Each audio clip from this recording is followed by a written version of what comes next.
Good morning and good afternoon to you all, and thank you for joining us. My name is Bilal Wahab.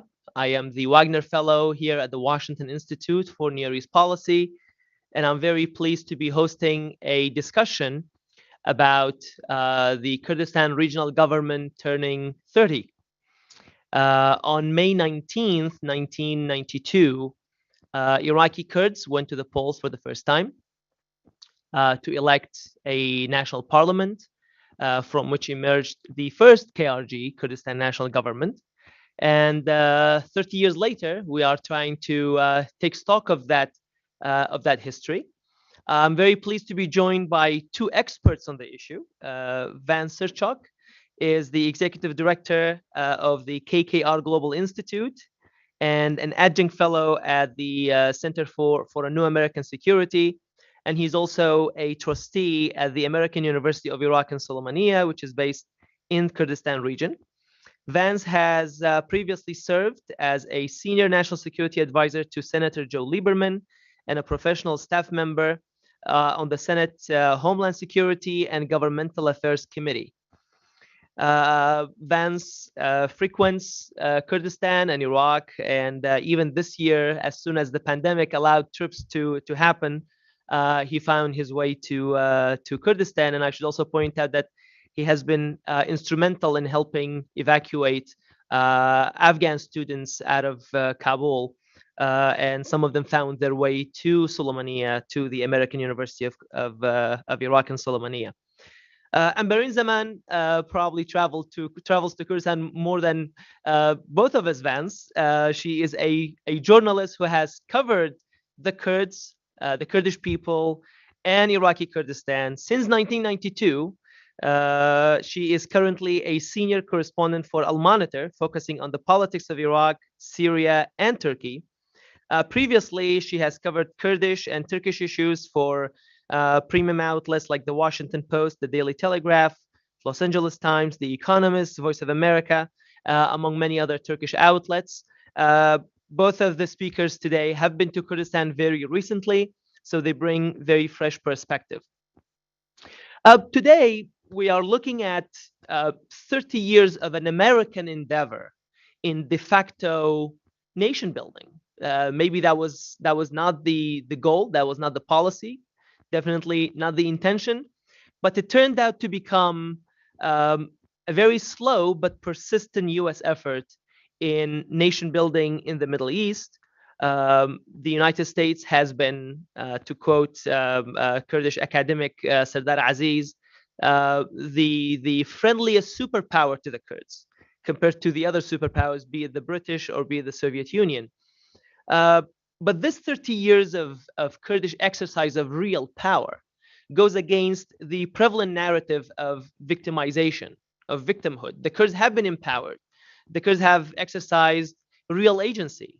Today, the KRG has 42 representative offices across the world. It exports around 500,000 barrels of oil a day, and over 3,000 foreign companies have registered inside the KRG.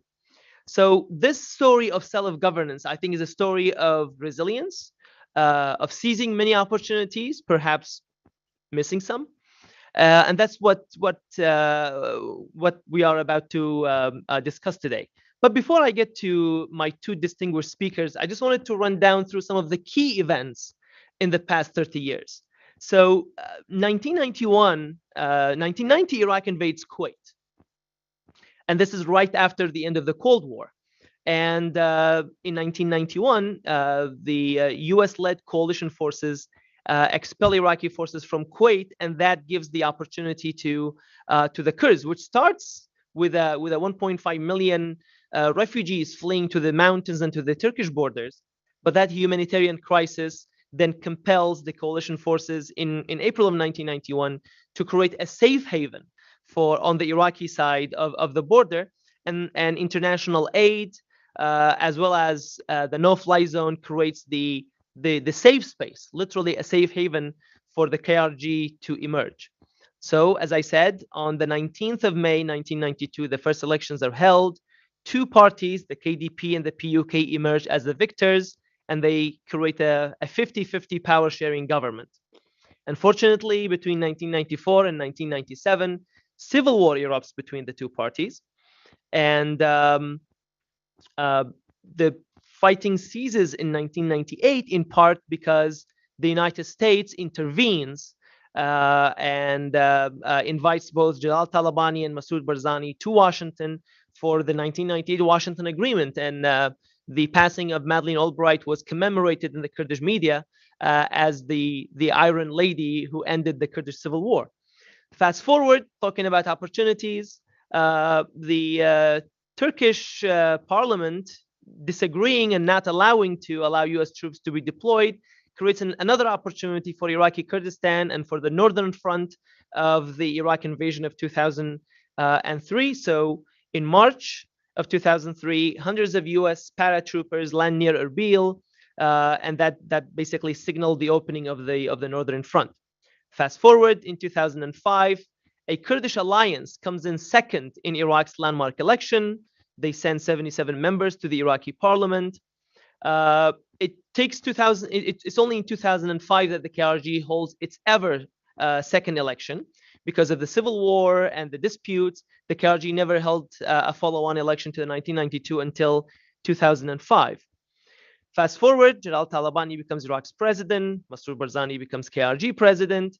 All of this is in 2005. In 2009, the KRG starts exporting its first barrel of oil. In 2011, the public grievances start to surface more pronouncedly.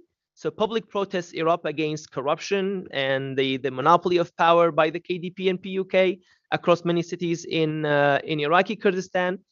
In 2013, there is another election in the KRG where the Change Movement, an opposition group, comes in second. And then, of course, 2014 to 2017, those are the years of ISIS, where the Kurdish Peshmerga plays an instrumental role in the international coalition against ISIS and contribute to the liberation of a third of the country that has come under ISIS control. Since 2017, there is a new problem facing the KRG, and that is, on the one hand, Baghdad cutting the KRG budget. And of course, that was mainly after a KRG referendum, independence referendum in 2017. And then since 2017, the KRG has come increasingly under a new kind of threat, and that is Iran proxies using drones and Katyusha rockets against Erbil and against KRG targets, and US presence in the KRG. And of course, Iran in March earlier this year directly attacked Erbil with ballistic missiles, destroying a house and using KRG ties with Israel as an excuse. So with that, perhaps timeline as a scene setter, let me turn to you, Amberin. I just mentioned that May 16th is the day where Sykes-Picot was agreed upon, and that is seen by many Kurds as the date where the Kurds lost the right to statehood and lost that bid for being a state and ending up being the largest ethnic group in the Middle East without a state. Rasha Al-Aqidi tweeted about it and said, "Happy Fake Borders Day." So how does the KRG and this 30-year experience of self-governance address this Kurdish desire for statehood?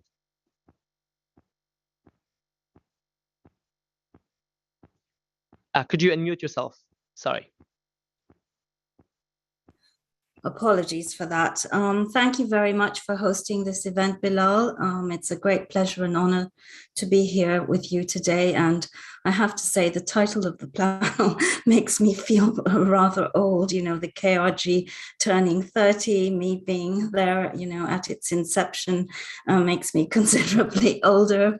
So to get to your question about, the KRG and what it means for the Kurds, I think, first of all, we have to acknowledge that the term "the Kurds" is somewhat misleading, because in fact, for the very reason that you stated, that the Kurds were dispersed between these four different nation states, a sort of sense of common identity certainly exists in the Kurdish imagination, but I think it would be somewhat more difficult to say that it exists in practice, where today you have several competing visions, first of all, of, what the future should be for the Kurds, what kind of political system and ideology they should be governed by. And of course, I'm talking about the KDP on the one hand, which is, I would argue, in terms of its influence and power, one of the most, if not the most influential Kurdish group today. And on the other hand, I would say it's closely rivaled, and I think perhaps in some ways overtaken by another group that is led by Abdullah Öcalan, and that is now currently enjoying power in northeast Syria.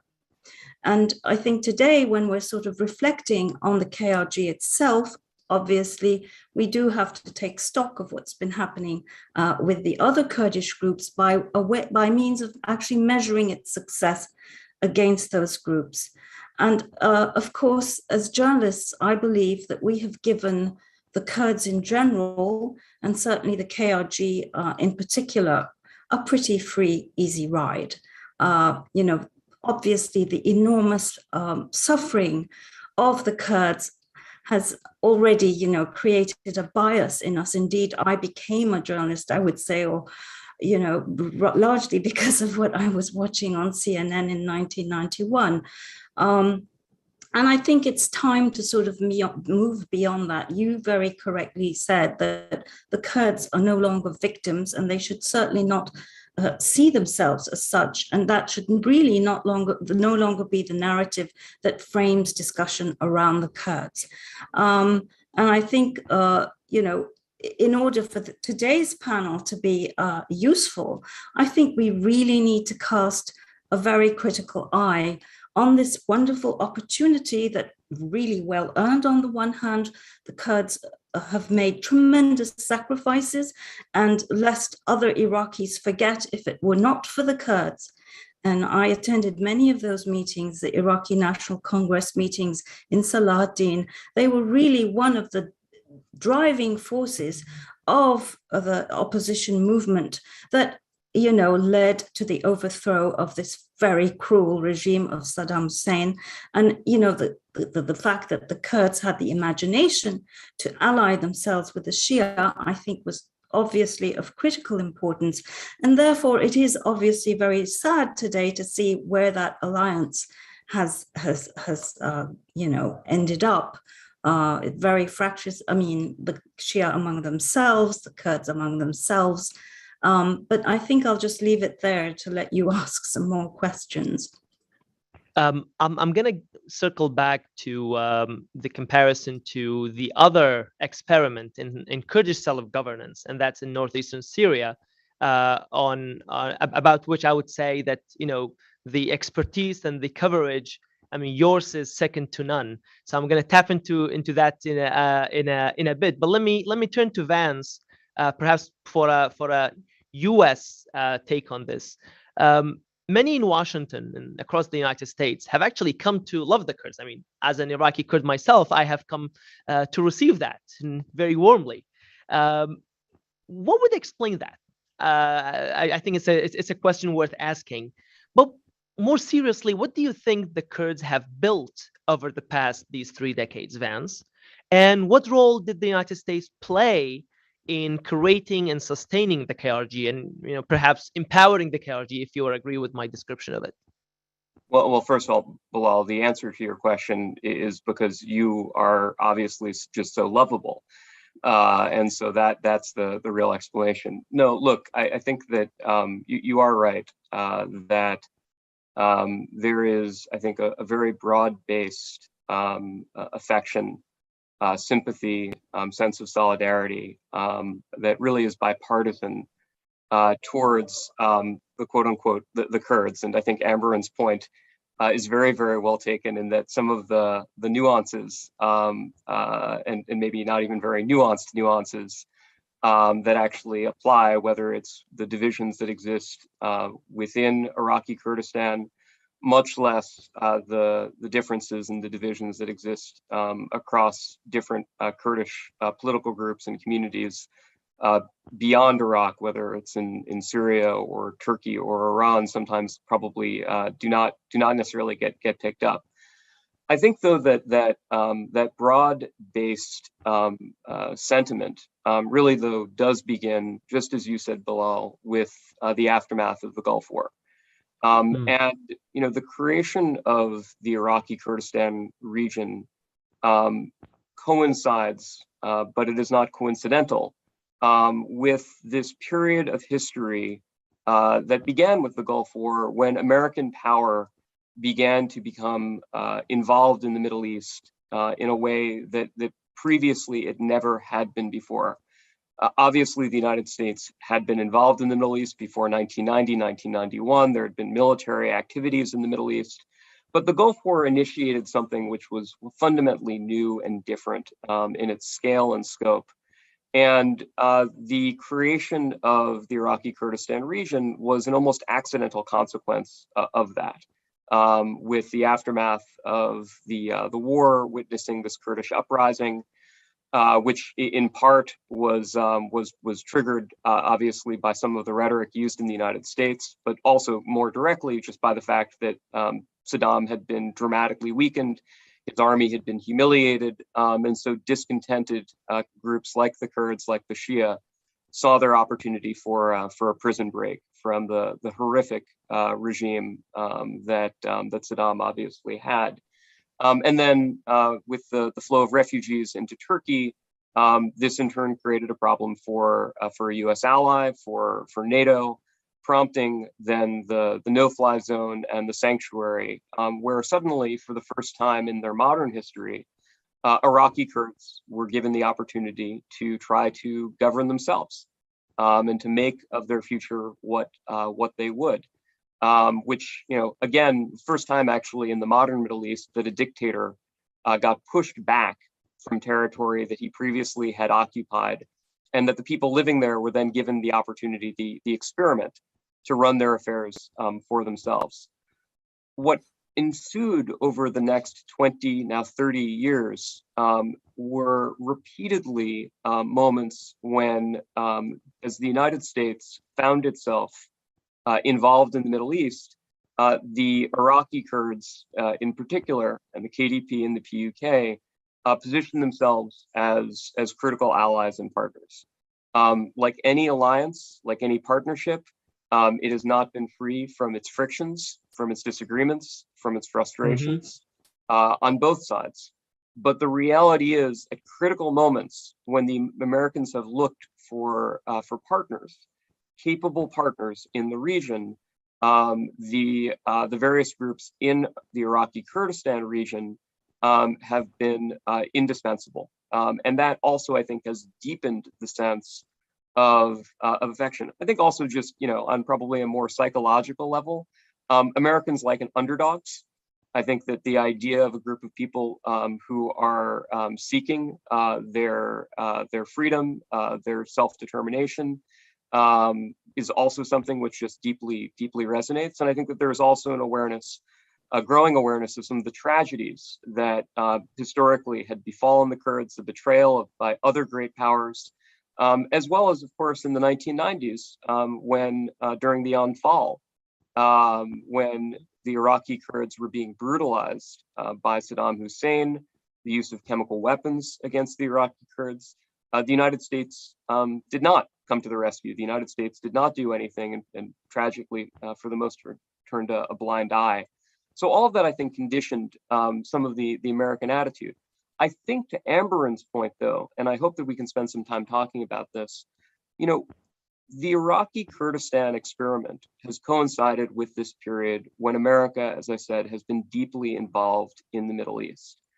We are now entering a different period of history when, if the tide of American power was rolling into the region in 1991, it is now beginning to go out. That's not to say that the United States is going to abandon the Middle East, but the role of the United States in the next 30 years is going to be very different. I think that has profound implications for Iraqi Kurdistan, and frankly, even raises questions that we need to confront about whether Iraqi Kurdistan, which is in an extremely hostile region, surrounded by parties that do not look kindly to its existence, how it's going to navigate this new reality. Can it survive it? I think that's a great question, and you can bet I'm gonna ask you that question later on. But let me pick up on something that both you and Amberin said, and turn to a question for Amberin.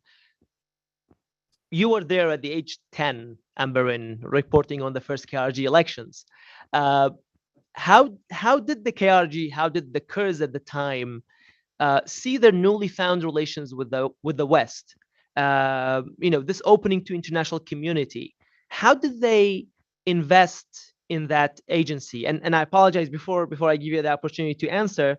Let me point out to our audience, for those who are tuning in through Zoom, you may use the Q&A function. And for those of you who are watching us over YouTube or the other streaming platforms, you may email me your questions at policyforum, one word, policyforum@washingtoninstitute.org, and I'll do my best to field your questions. Amberin, sorry about that administrative housekeeping issue, but back to the question: how did the Kurds seize this newly found agency? What did they make of it? Well, first of all, I think, to treat 1991 as ground zero was terribly misleading. I mean, the US-Kurdish relationship pre-existed, in 1991, and there was very close relations between the Barzanis and the CIA, and, there was support for them. So there were obviously already very positive feelings among the Kurds for the United States, for the West. We find many of these people very charming because many of them spent long years living in Europe and picking up some European habits that we like, such as drinking.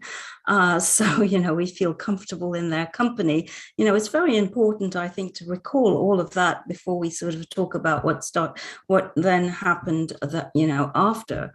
Well, of course, people felt very positive in 1991, and let's not forget that the Kurds were at the time facing a tremendous adversity, obviously from Turkey, which felt deeply nervous about the US embrace of this fledgling Kurdish entity. And this, of course, tapped into all of the paranoia that has defined really the Turkish state since its inception.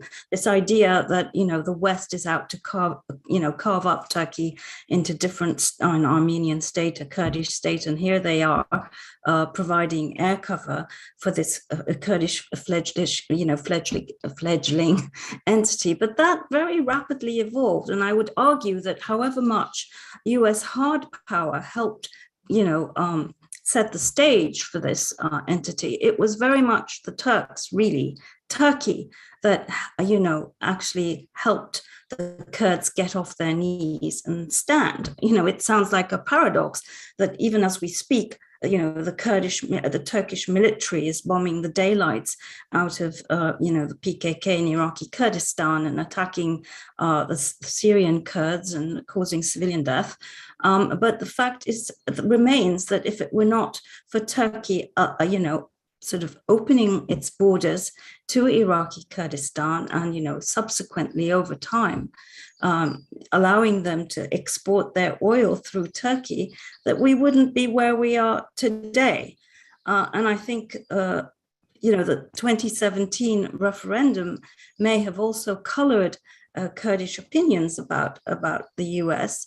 And I'm not sure that, have we ever had an opinion poll on that? It would be very interesting to see how Kurdish opinions shifted in the aftermath of that very clear resistance that came from the United States to the Kurdistan independence bid. Well, Amberin, let me follow up on that. It's kind of also related to my first question. I'm going to tap Vance for his take on this as well. The independence referendum, I think, was a milestone. It was introduced, President Barzani of the KDP first introduced the idea in 2014 as a serious proposal. And then it was tabled because he agreed, I think, to US requests that the priority right now is not Kurdish aspirations, but the fight against ISIS, which at the time had taken over a third of the country. And 92% of those who voted in the referendum voted yes. So what went wrong?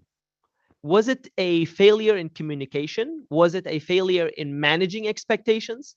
And perhaps you can comment on, this level of U.S. military engagement and also diplomatic attention. I mean, KRG presence have been seen and found and welcomed in the Oval Office. What kind of expectations get raised or shaped by this level of military and political engagement? So I guess back to the original question, like what went wrong? Why did the referendum fail in a way so miserably? And I don't shy away from saying it failed miserably because the KRG lost half of the territory it controlled. It proved that it cannot fight the Iraqi military and the militias, and it lost half of the oil that it was exporting at the time. So it was kind of a political, diplomatic, and I guess even from an internal cohesion standpoint, much of the KRG's laundry got aired in a way. Look, we could flog this to death, go back and forth about, the pros and the cons. I recall arguing in 2015 when I was at the Wilson Center that, Turkey would probably not be averse to a Kurdish independent state because, looking at all the developments and how the AK Party, the ruling Justice and Development Party, Erdogan, sort of created what they at the time called this strategic alliance with Iraqi Kurdistan. And as I said, allowing the export of oil and the messages coming out of Ankara very much suggested that they would not, because it also coincided with Turkey's own opening inside Turkey with its own Kurdish population. So it wasn't sort of the idea that Turkey might, maybe would obviously not publicly encourage it, but would not punish the Kurds if they went that way. Didn't seem that fantastic at the time, really. And when then when you had ISIS, of course, come in and allowing the Kurds to take all that territory, and at the same time elevating the Kurds, globally as this very effective fighting force. Though let's not forget that there were the other Kurds on, the Syrian Kurds who were doing the same. It wasn't such a crazy idea. Perhaps I would argue that it was the timing that was kind of off, especially given the sort of very clear messages coming not just from Baghdad, but from the Iranians, from the Turks, and of course from the United States. But it was always going to be a risky enterprise. And I have to say that the fact that Masoud Barzani, because I think it was mainly his determination that carried the day. I think that as a leader of the Kurds, he somehow felt it was his duty to do this, to put on the record that figure that we're all citing today, that 92% of the Kurdish people, voted in favor. I think that's a very important data point. And when you cite the territorial losses, well, we also have to remember that those territories were not necessarily, holding those territories was not necessarily a sustainable enterprise. And I like to draw parallels, as I did with in my conversation with you yesterday, with Armenia, Azerbaijan, and Karabakh, where you had Armenia seize practically all of Nagorno-Karabakh, that was 30 years ago, and territories around it, basically 10% of Azerbaijan's territory, held it for 30 years, grew extremely complacent, and then whoosh, Turkey comes in and changes the facts on the ground, and Azerbaijan takes that all back. So we really don't know what might have happened, okay? So I think above and beyond else, the really sort of tragic aspect of that whole experience is what it showed us about Kurdish divisions and the fact that had another group, the PUK, perceived to be working actively against its fellow Kurds in ways that allowed Iraqi forces to take back Kirkuk. And I think that's really what we should be reflecting on today. I really hope that, the PK people who are watching this don't sort of take what I'm saying amiss. I think both sides share blame in this state of affairs. I'm not pointing fingers, at one and not the other. But I really think the core problem today in Iraqi Kurdistan is Kurdish disunity.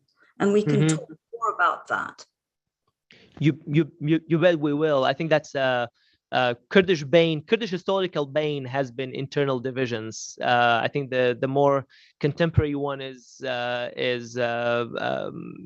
corruption and not being able to balance the relationship with the regional powers. I'll definitely get back on that line of thinking and questions. But Vance, over to you on a related point before we talk about the next 30 years of the KRG. The United States, I already said that, compared to other superpowers, it has had a different approach to minorities in the world, and the Kurds are part of, are on the receiving end of this different approach compared to the Soviet Union, the British Empire, etc. But this level of engagement, and we see it at different forms and shapes. And nowadays, for example, we talk about by, with, and through empowering local partners.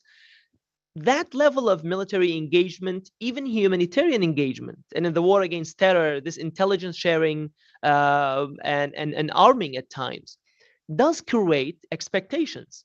And the US, we're always reminded, and I'm sitting in Washington, it's a status quo power.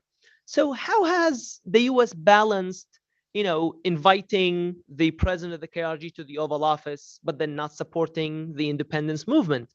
And perhaps if you could also comment on, in a way, history is repeating itself with northeastern Syria, right? There is fighting together, building those partnerships, those connective tissues, and at the same time, the relationship is described, repeatedly as tactical, temporary, and transactional. So how do we balance the needs on the ground versus the political expectations that Washington generates by such engagements? Bilal, I think that the answer is actually contained in your question, which is to say it's a balancing act and it's an imperfect one. There isn't a kind of algebraic expression that I think gets you to the universal correct answer. The United States, I think it's also been fair to say, when you think about the last 30 years, has not been consistently a status quo power in the Middle East. At times it's been status quo, at other times it's actually been very much revisionist. 2003 was very much a revisionist act in the Middle East. The idea of removing Saddam Hussein and trying to usher in a new political order in the region was something which was profoundly, obviously, revisionist. In the aftermath of 1991, the United States obviously did not go to war to try to redraw the borders of the Middle East. It was precisely to restore a border that Saddam Hussein had violated. And yet, de facto, if not de jure, it ended up drawing a new border in the Middle East with the creation of the KRG as an entity, a new geopolitical fact on the ground, irrespective of whether it had international legal status or not. I think that the thing which continues to compel the US to the relationship with the Kurds is that if you look back over the last 30 years, Americans have always been looking for a capable partner in the region. And frankly, there just are not a lot of great options. And so in that respect, to be very candid, at times the Kurds have simply been the best option. And at times that actually has been on its own terms quite good. In other cases, though, it simply was, in a very, very limited universe, the KDP, the PUK were more attractive than those alternatives. And that in turn absolutely did lead to relationships that existed on the ground, a sense of solidarity. But I think for both sides, there was also always a recognition that this would only go, or there should have been a recognition that this was only going to go so far.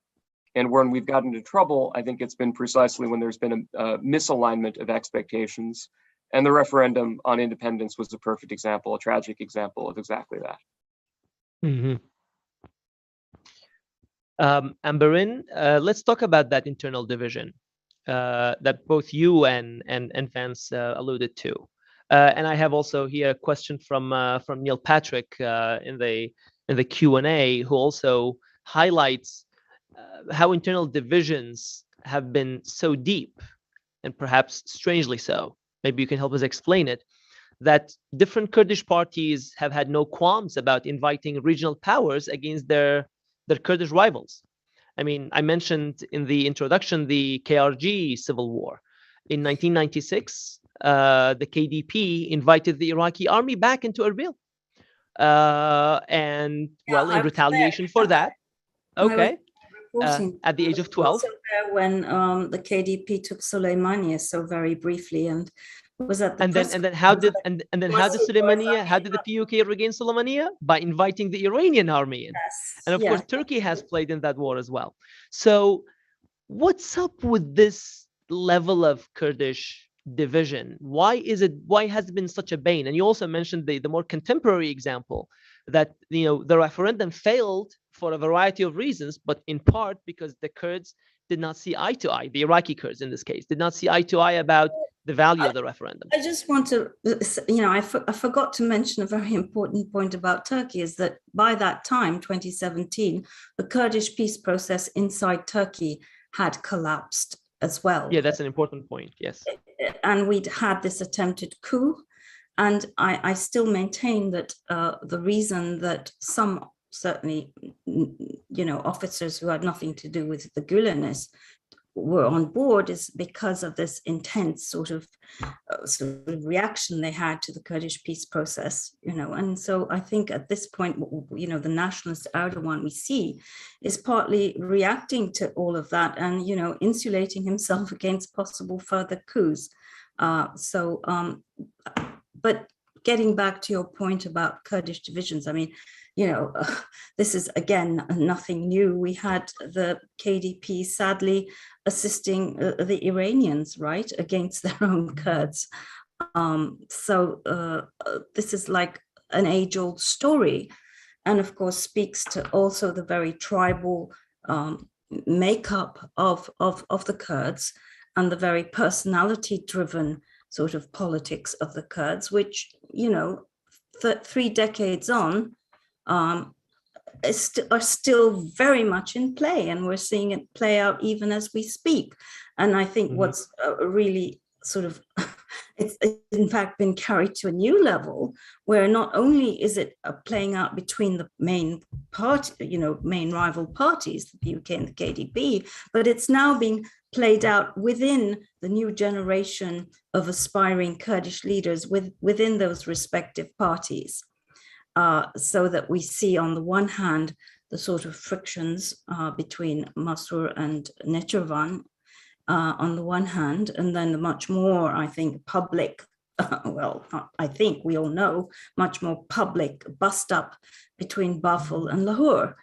And again, you know, this sort of childish behavior almost of, you know, running to the West, to the Americans and the Europeans, you know, saying, teacher, teacher, you know, and sort of telling on each other, that sort of really ridiculous, frankly, exercise where we had Hoshiyar and, you know, Baful take turns to sort of slag each other off before the diplomatic community. That's just not adult behavior. That's not statesman-like behavior. That's not what you do if you're, you know, trying to project sort of maturity as political leaders. And you know, it's really very unfortunate that they don't seem to be able to move beyond this. And I'm not sure I have the answers, you know. How do you do that? And I think one of the big problems today in Iraqi Kurdistan is the way these political parties are run. They're basically dynastic, you know, run by the sort of scions of these big name families. And, you know, the very pervasive feeling among ordinary Kurds still today is that if I don't have a connection to one or the other party, I can't get ahead in life. And it really should not be so, which is why we see the Aylan Kurdis washing up on the shores of the Aegean. Still today, thousands of people risking their lives to leave Iraqi Kurdistan. Why? Because they don't really see a future for themselves. And that, I think, is tragic. We really should not be in this situation. This is such a resource-rich region, and I would say that for all of Iraq. I just think it's absolutely criminal. And I'm not saying anything original, obviously, but it's criminal, because I really don't see the United States as I'm sorry, I called you Corey, coming in again, Vance, with its boots on the ground to help, knock out dictators and create the kinds of conditions that allowed the KRG to come into being. This opportunity has not, I think, been used judiciously at all. Well, Vance, on that, opportunities knock but once, but they have knocked a couple of times on the doors of the KRG. So let me ask you that key question that you alluded to earlier. You've seen from your different roles that I described in your bio, you have dealt with the Kurdish leadership, with the Kurdish community, some Kurdish institutions, and you've seen the good, the bad, and the ugly, the resilience, but also the missed opportunities. If you were to look at the crystal ball, what would it take for the KRG to actually survive another 30? Oh, look, when it comes to survival, I'm willing to bet my bottom dollar that the Kurds are always going to survive in one way or the other. I think the reason they've come this far is because of, their ability to lay down their lives if need be, to remain, as Kurds. I think I don't question their resilience at all. But, if you're talking about the sort of structure, the KRG structure, will it survive? I think the KRG needs to be very careful about all of this, when it ponders its future. I think the fact, for example, that they seem to, certainly in their relationship with Turkey, which I think is very critical to the future of the KRG, the fact that it's so personalized, I think is terribly unhealthy. What happens when the current president is gone? I think they really fail to grasp the dynamics inside Turkey, what's happening inside Turkey. I think that's a major warning sign, because so much of the KRG survival, exporting the oil, depends on its relationship with Turkey. Vance, and I would not take it for granted, because we don't know how things will evolve in Turkey. It's the world is a very, very unpredictable place, as we've seen, with Ukraine. And therefore, the assumption that Turkey will continue to be a friendly neighbor, which it is by and large, I think it should not be taken for granted at all.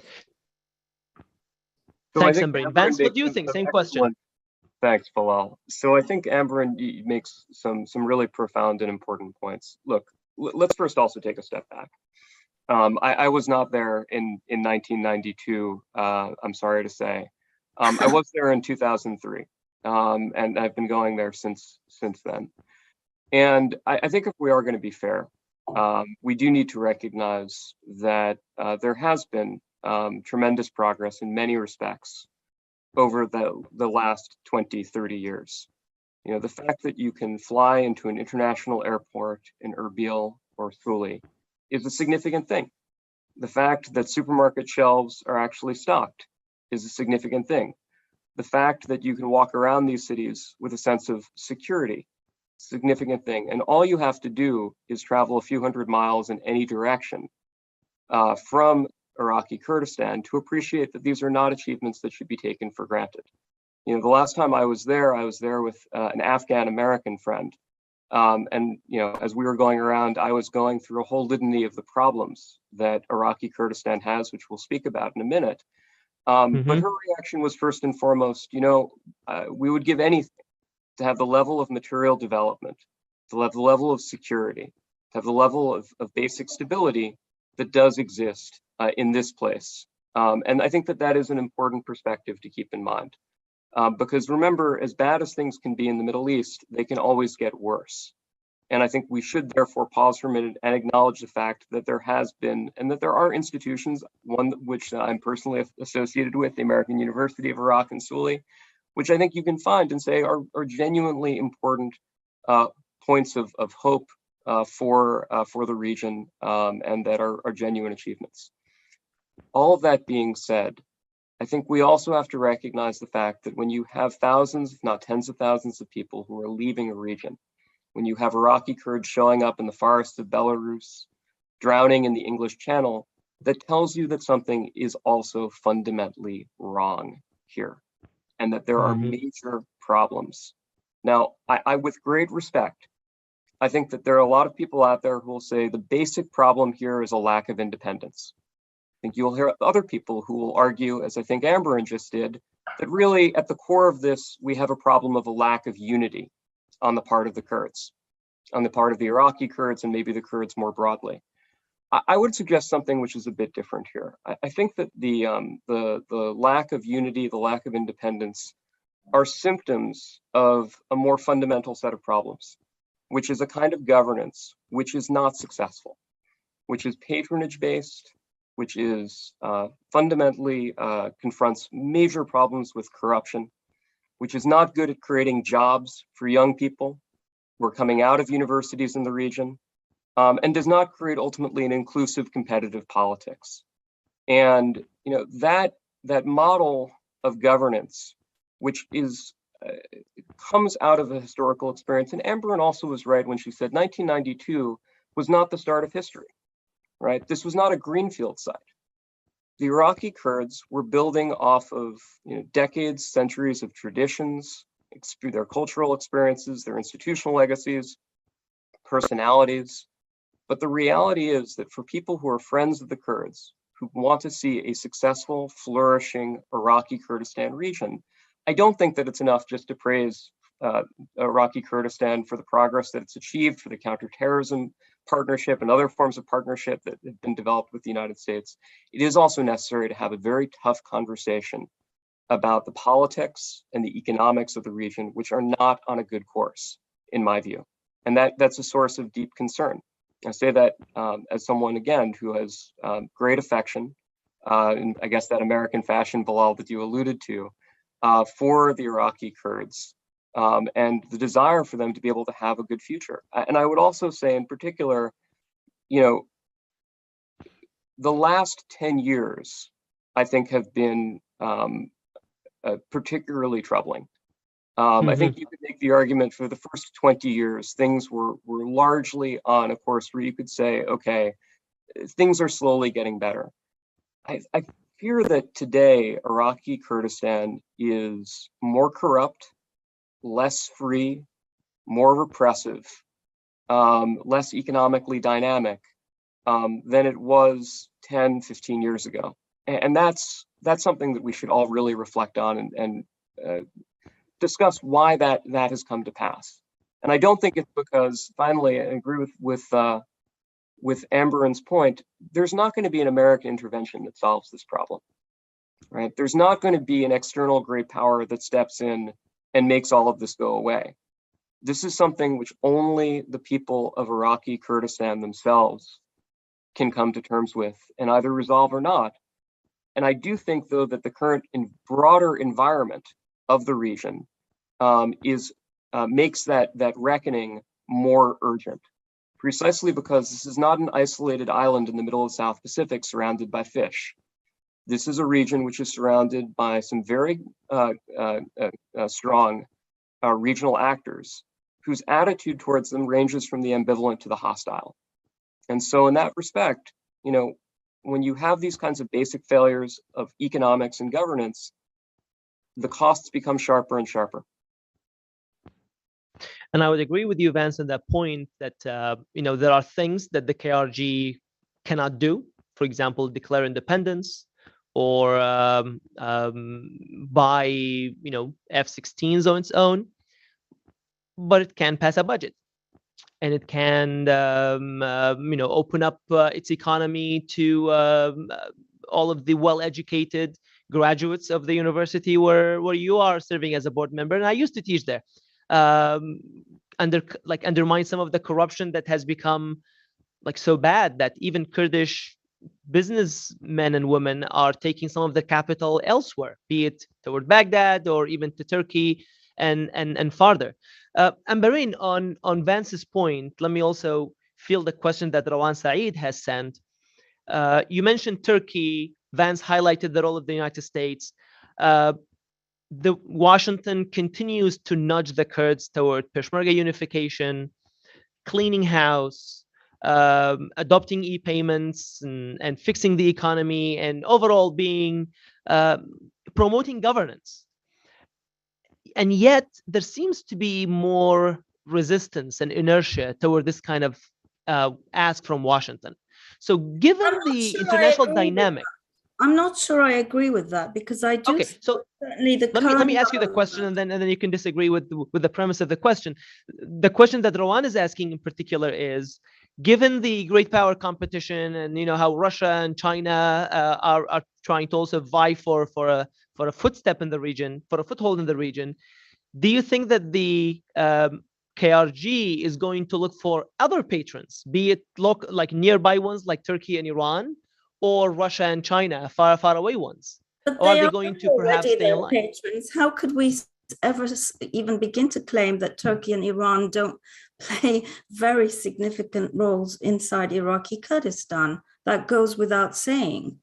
And I think first of all, I want to push back against what you said on governance, because I do think, to his credit, Masroor Barzani is making an effort to sort of clean house. And I do, from my previous trip, I mean, this is all anecdotal, and I would like to spend a lot more time looking at this far more closely.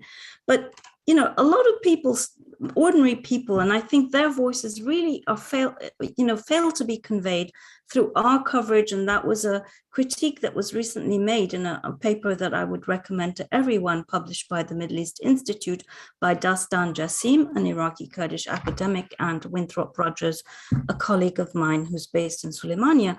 I think it's just speaking to them, I would hear stuff like, we don't need to bribe so much, things like that, the things were sort of moving a bit, that the corruption sort of, at that level. Of course, the big stuff, I'm sure, is continuing, but at that level was sort of, some little inroads were being made, and I found that kind of encouraging. And I know that he has a very good team of professionals around him, some people who are really serious and bright. That's like a kernel of hope. I'm not saying that in any way this has made a significant difference, but I do detect a will there. But then on the other hand, given who he is, the family and all of that, and the structure, obviously there is that inbuilt contradiction to what he's seeking to do on the one hand, yet, his status and what's carried him to where he is on the other. In terms, though, I think of, you said, who else can they turn to? We haven't spoken about Russia. And of course, energy, however much we're trying to move towards a sort of carbon, sort of an oil-free world, I do think, we need to talk a little bit about Russia and how, for example, it owns 60% of this pipeline that carries the oil to Turkey.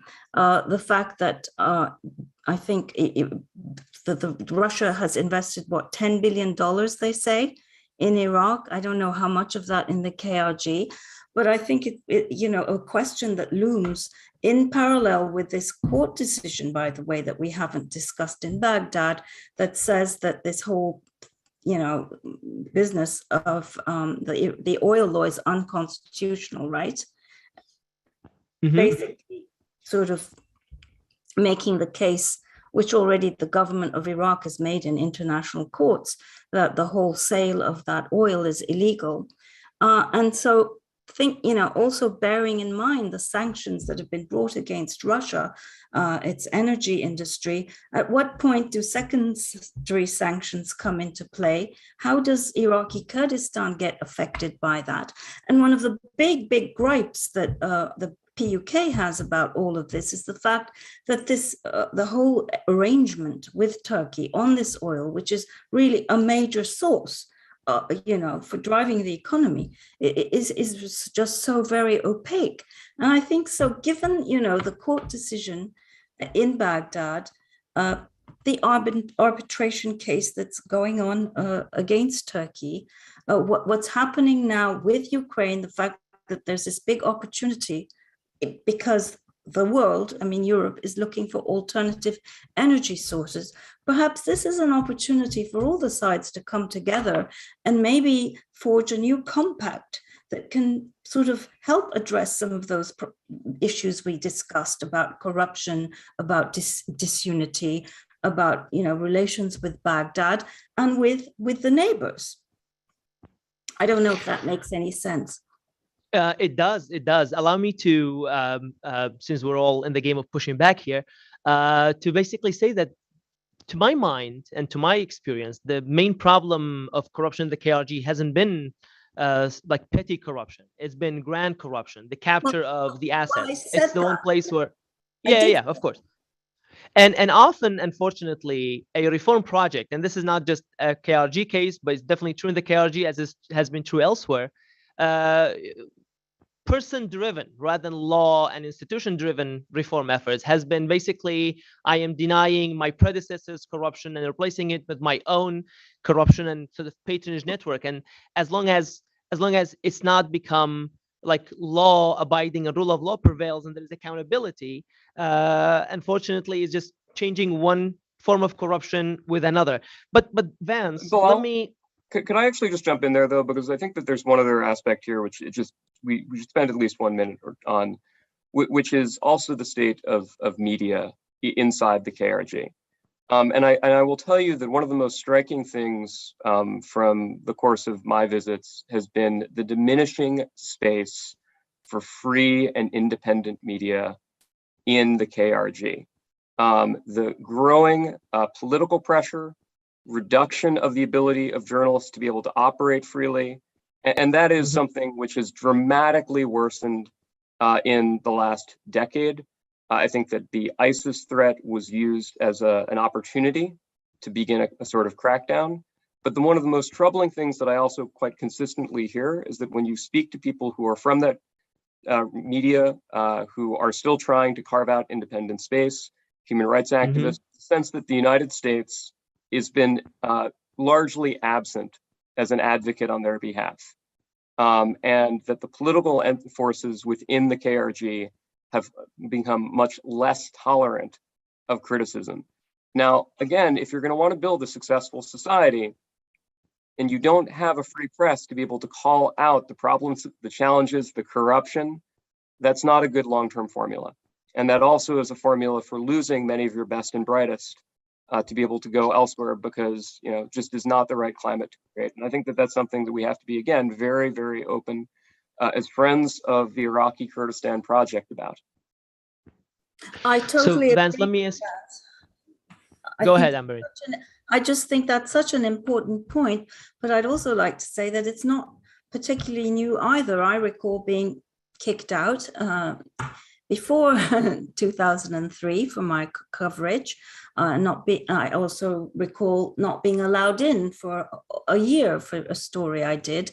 But as you say, you have journalists now in jail and violence applied against them, and that's terribly unhealthy. And another really unhealthy dynamic that's always been there is that as journalists, you feel compelled to pick sides. You either have to be pro-KDP or pro-PUK, which, is really unhelpful as well. I have 20 more questions, including my own and questions from the participants, but unfortunately, I'm running against the clock. This was a fascinating conversation. Thank you very much for sharing your insights. Bilal, one last thing, and Vance should too, since I get to say something. All right. I think one very critical development, though, is that the American understanding of the Kurds, I think, is becoming much more refined, particularly since you had a steady rotation of US diplomats coming into northeast Syria and seeing things from that side of the border and evaluating the relationship with Turkey from that side of the border. And I think it's tremendous news that someone like Zahra Bell, who's currently the Iraq director at the National Security Council, who has great experience working with the Kurds of Syria, is now coming to be the number 2 at the consulate in Erbil.